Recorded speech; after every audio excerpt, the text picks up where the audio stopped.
Écoutez, c'est un événement que le secteur attend avec impatience et je remercie le groupe Le Matin d'avoir bien voulu l'organiser pour permettre un petit peu effectivement de poser la problématique de la politique de santé du Maroc. Écoutez, le secteur de la santé aujourd'hui est essentiel si on pense aux citoyens. Le citoyen, comme a dit la représentante de l'OMS et comme ont dit d'autres intervenants, ne doit pas être confronté à des problèmes d'argent financier au moment où il doit être soigné.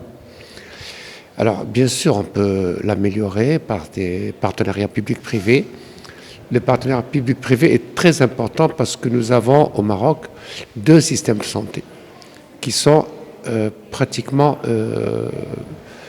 séparés par un mur. Il est important qu'on prenne ce qu'il y a de mieux dans chacun et qu'on essaie de réduire la différence entre ces deux systèmes au profit du citoyen marocain, ce qui est bien sûr essentiel. Une grande problématique se pose aujourd'hui, celle du capital humain. Qu'est-ce que vous pouvez nous dire sur ce volet ?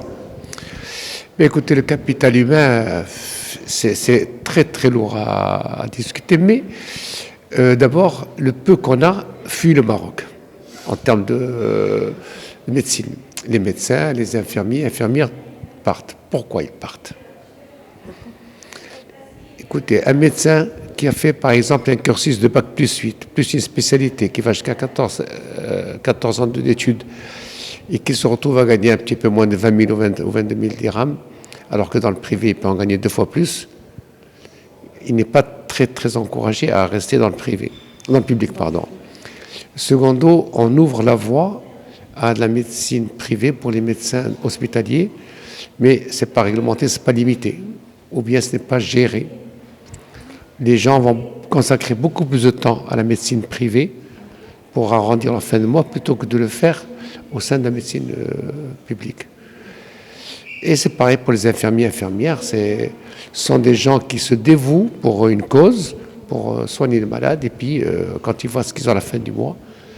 Donc il est très important de remobiliser et de remotiver toutes ces ressources si nous voulons qu'elles restent ici, si nous voulons pouvoir donner un soin, parce que malheureusement, on ne peut pas donner un soin de qualité quand il y a un manque de médecins, un manque de personnel parasanitaire.